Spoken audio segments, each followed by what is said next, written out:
Vous pourriez être mobilisé pour aller faire la guerre contre la Russie. On vous explique tout dans cette vidéo. La France possède une armée de plus de 150 000 soldats professionnels.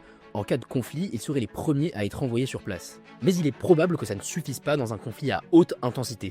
La première mesure prise par le président de la République serait d'envoyer les près de 40 000 réservistes. Ce sont d'anciens militaires ou des volontaires qui servent régulièrement quelques jours par an dans l'armée. Si ça ne suffit pas, le président fera alors appel aux hommes et femmes volontaires de 17 à 72 ans qui seront entraînés et déployés s'ils sont en bonne santé. En plus de cela, le service militaire pourrait être rétabli pour préparer les jeunes avant de les envoyer combattre.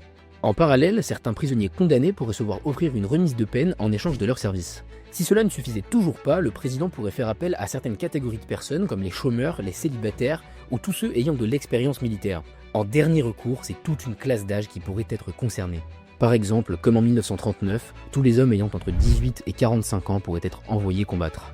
Tous ceux qui ne sont pas en assez bonne santé ne pourraient pas être envoyés combattre, mais ils pourraient être forcés à changer de métier afin de soutenir l'effort de guerre. De même, les jeunes gens ayant déjà perdu un parent, un frère ou une sœur au service de la France, ceux ayant un parent ou enfant dépendant de leur présence seraient exemptés, ainsi que ceux exerçant une activité jugée cruciale pour la défense nationale ou pour l'économie du pays. En plus de cela, les hommes dont l'épouse est enceinte seraient épargnés jusqu'à la naissance de leur enfant, tout comme les Français vivant à l'étranger. Ceux qui refuseraient de combattre sans répondre à l'un de ces critères pourraient risquer jusqu'à 2 ans d'emprisonnement.